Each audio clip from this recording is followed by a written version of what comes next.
What is up, Sheepdog Nation? Welcome to another podcast episode of the Sheepdog Nation podcast with your host, me, Autumn Schmidt. I'm really excited to be here with you as always. Today's topic is what a cop thinks about. And the reason I want to kind of talk about this is like a lot of you are cops, so you're probably like, Autumn, really? but here's the deal is I'm in this really unique opportunity where I get to chat with thousands of cops all over the world. And, from my social media and the fact that I've been doing it for a little while and this podcast. And one of the biggest things that, cops come to me and they want to know is like, am I different? I'm so fucked up, aren't I? I'm so fucked up. Like I have these thoughts and like, I'm so fucked up, aren't I, Autumn? And the truth is absolutely not. You're not fucked up. Actually, the truth is all of us, we all think exactly alike. Some of us are obviously a little bit more elaborate than others. And some of us, we aren't as connected to our true selves anymore because we've, gone and became a police officer and we've completely taken on that identity. And so essentially, you've kind of lost yourself. And then so you come around and like you see that you're having some problems that are different than like some other cops. And then it's like, oh my gosh, I'm so fucked up. And it's like, no, you're not. You're missing one key element. I'm going to help you with that today. But the truth is that we're all so much alike. It's ridiculous. And so I want to kind of go here for a second while I'm on this rant. So this is what I can't understand. We are a lot alike. We're also very, very different because we're all humans. I mean, yes, we do the job. We're police officers. We serve and protect, right? So there's a lot of us. There's a lot of things about us that are all the same, right? But there's a lot of things about all of us that make us so different. And for some reason, it is still okay for all of us to jump down each other's throat and humiliate one another when one of us has a different opinion than somebody else, or somebody is actually a little bit different than the rest of like us sheepdogs and stuff. And I can't understand that, I'm very blessed to be a part of some really cool Facebook groups online. And, there is a Sheepdog Nation app. It is not my app while I'm on that. Yeah, it's not mine. It's not affiliated with this podcast. However, I do have a login on it. And so I get to be around like a lot of different, situations of police officers as well as like, I live with one, I work, and around cops and shit like that at the PD. So, I mean, I obviously, just like you, get to be around a lot of different cops. And, we do kind of act a lot alike in the same ways. But, I don't know. It's just this crazy thing that I literally can't figure out. And it becomes frustrating for me, and I'm sure, maybe for you, maybe you just see it as ball busting. I can tell you that ball busting's cool, like only in small doses. And that's one thing like a lot of people, they don't know how to connect with certain types of people. For an example, a strong-willed, squared-away female. A lot of people don't know how to connect with that because, I'm a female, but I can do the job just as well as you, if not better. Don't take it the wrong way. And like a lot of people don't know what to do with that, especially when you become well educated like myself and somebody who's not afraid to voice their opinion. And, people don't know how to handle that. And so how do they relate to you? Well, they don't know how to relate to you. And so they just start busting your balls. And I can tell you that becomes really old and it actually becomes extremely demoralizing. And like a lot of people think, oh no, like for me, oh no, Clifford, she can take it or whatever. It's my maiden name. A lot of people still call me that. My husband still calls me that. Because we met in the police academy, side note. So, oh yeah, she can take it, she could take a joke, blah, blah. But, after a while, it becomes really, just demoralizing and annoying, and you don't want to deal with it anymore, and it becomes frustrating, and then you find yourself getting angry and resenting these people, and the people are just trying to relate to you, right? And I think that's the pattern. That's a pattern in law enforcement, is because we completely lose our self-identities. We completely lose any attribute that makes us humans, right? And we just and so therefore we're just acting, kind of like a robot. We're just playing the role. We're just doing what we need to do to fit in. I mean, like when you first start at a police department, I'm going to take you back to that. What do? You're constantly watching everything your FTO does, everything all the officers that you're looking up to. You're seeing how they dress, you're watching their movements, you're seeing like what they say, and then you're mimicking it because you want to fit in. And that's the truth. That's society. That's fine. I'm not making you wrong. What I want to make you aware of is that you do not lose yourself in the process. When you lose yourself in the process, that's when like a lot of bad things happen. This is when your thoughts creep up on you. Look, cops think this is what we think about constantly, right? What is wrong? What's wrong? What is wrong? That's not right. That's not right. That's not right. Not wrong. Not wrong, but not right. I don't feel good about that. Is somebody coming at me behind me? Are they lying? I know they're lying. I don't like their body language. Why are their hands there? What's on their hip? What's down here? Why they got a bulge on their ankle? Like that's constantly like what we are thinking about all the time. What is not right? What's not right about the story? You come home, your husband or wife is telling you a story and you're like, yep, that's not right. What are you going to do? Solve that problem. Somebody's freaking out. Your child, your spouse, a family member, a good friend, they're having an issue. What do? You come right in, you direct line, avoid the bullshit, right? Solve the fucking problem, be done with it. Well, yes, we get paid to do that. That's what we do as law enforcement, especially when you're in a busy fucking town, busy city, and you don't have time for the bullshit, right? You don't have the time to rockabye baby, essentially. And you've got to do what you need to do to to streamline the process. And so, but what happens is you're completely taking out that piece, that empathy, the compassion, the humanity piece. You're taking that out. You're taking your emotions out. And so then what happens is you end up becoming this robot. Okay? And you don't even realize it.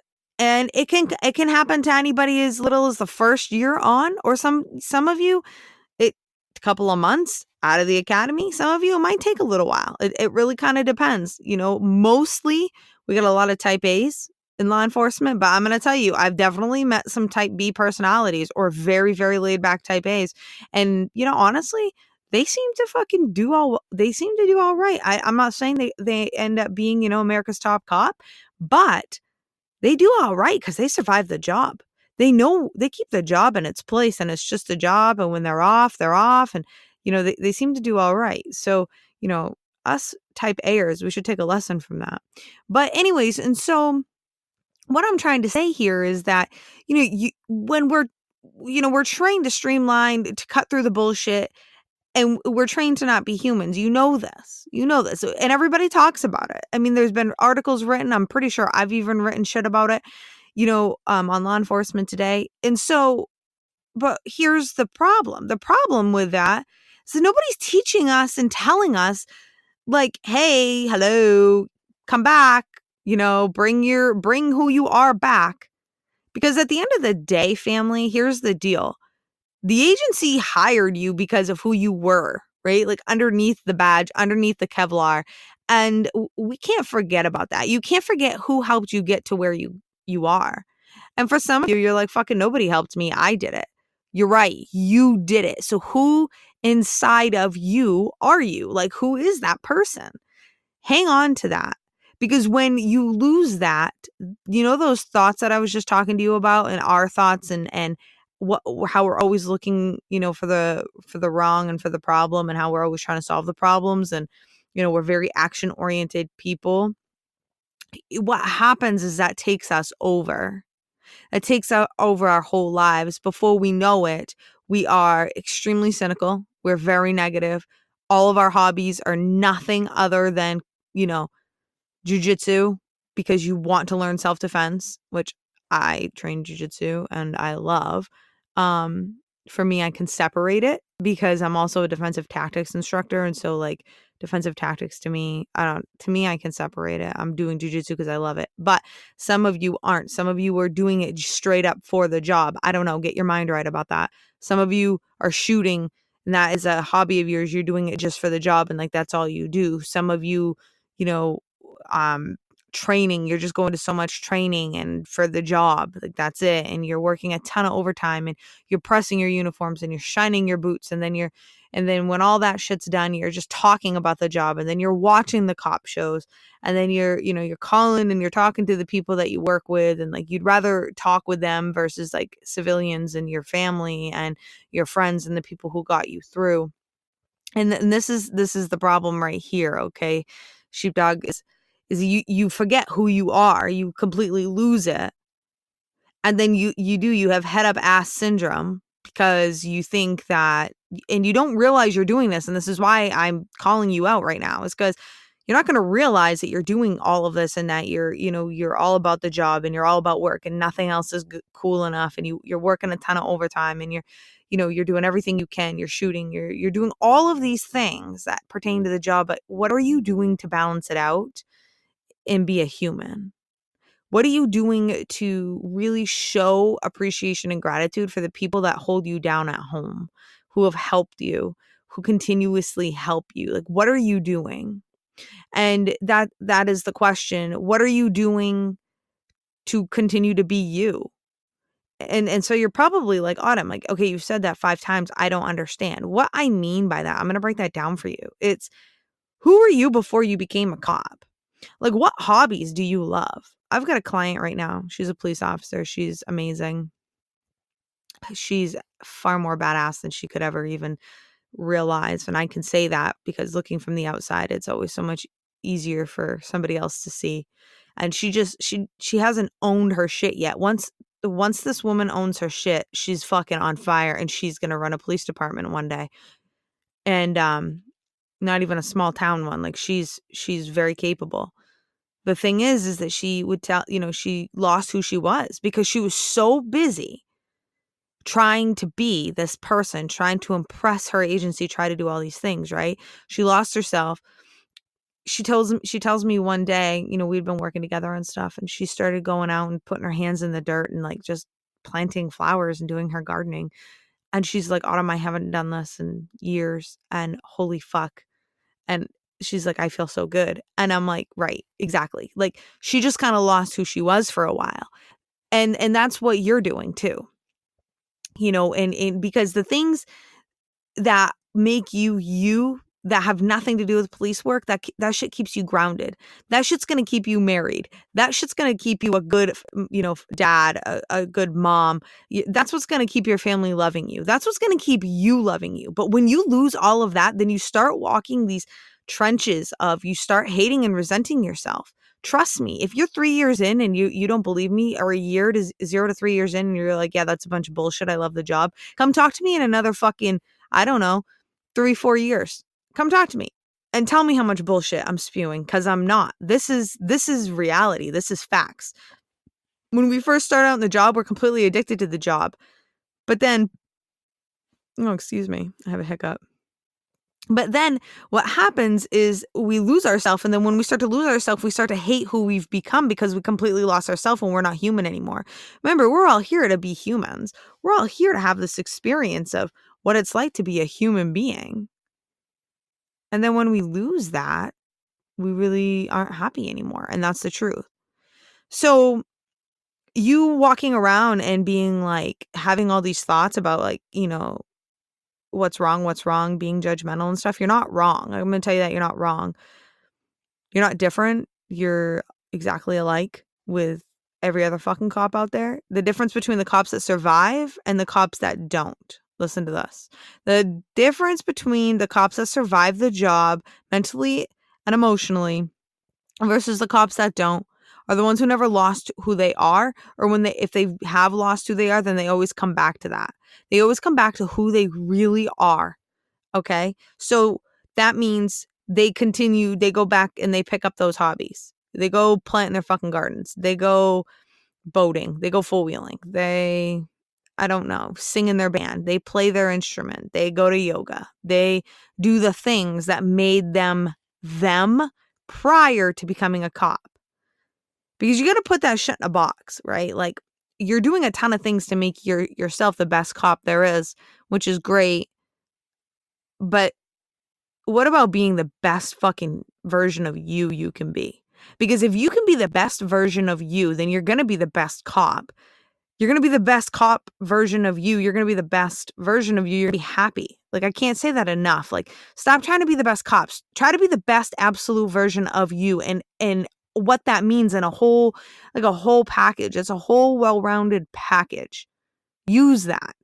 Take that with you. You want to become that. Don't be so focused on, just being the best cop. And here's why, okay? The reason why I'm having this conversation with you is because, I see so many cops, and I've been there, okay, myself. We lose who we are, and then we start like losing our lives. And when we start losing the good things in our lives, that's when a fucking cop goes downhill, okay? So what does that mean? Well, we start, we completely lose who we are. So we become this like robot, right? And the people we work with don't even want to fucking be around us because like we're not even enjoyable. And so then we become like resentful and assholes, and the job just, you go and you love the job, but you hate the people you work with, right? And we can all say, like, we don't like some of the people we work with for one reason or another. A lot of the times it's because they're fucking gone, like I'm describing to you, and you can't stand it. So don't become them. Stay grounded in who you are. And I'm going to put this to you in a different perspective. How cool is it when you meet a cop who's so fucking cool, they're grounded, right? Like they're just grounded. They're not up in their heads. They're grounded. They've been around, but they have hobbies, and they'll talk to you about the hobbies, and they'll tell you, but then they'll teach you about the job, and you guys have like this connection in these conversations because you're like, damn, you're a really cool cop, but you're also a really cool human being. Like, you're human. Like, I can relate to that because we're all human, and I can really relate to that. Don't you like that conversation and that relationship a little bit more than you do when you just have the cops that just talk cop all the fucking time? They can't talk about anything else. Like, they can't talk about anything. Nothing. You cannot relate to them in any other capacity outside of work other than the job itself. That's annoying. And I'm going to tell you, that's going to follow a new cop. That's going to follow a cop. And so then what happens? Well, work isn't that great. You might get pecked over for promotions because who the fuck wants to work for somebody like that? We all know those kinds of supervisors, fucking drill sergeants in the worst way. You know what I'm saying? And then what happens? Nobody wants to hang out with them. So then their personal life sucks. Maybe they get divorced. Maybe they split up. Maybe they stay married, but their marriage sucks, and they know their spouse is cheating on them, or they're cheating on their spouse, and blah blah, and it gets awful. And then maybe they get addicted to spending money or sex or fucking alcohol or unfortunately pills or something, right? Like, things just start going downhill, and I'm like definitely going to an extreme, but it can definitely be really shitty prior to getting to like an extreme, and that's when cops really struggle. And then all of a sudden cops want to get out of the career, right? Because they're like, this fucking sucks. But it's like, well, it only sucks because you completely lost yourself. Doesn't matter what you do.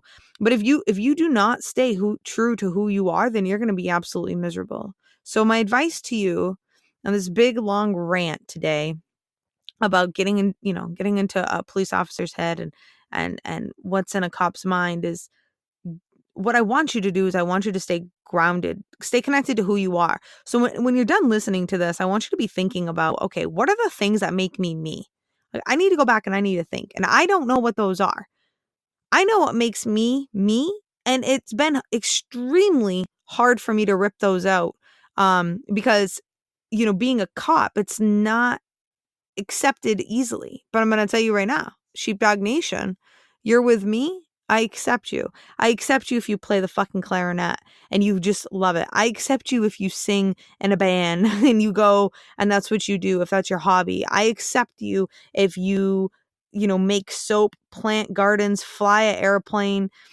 I don't care what you do, as long as you do you. And you know what I'm saying?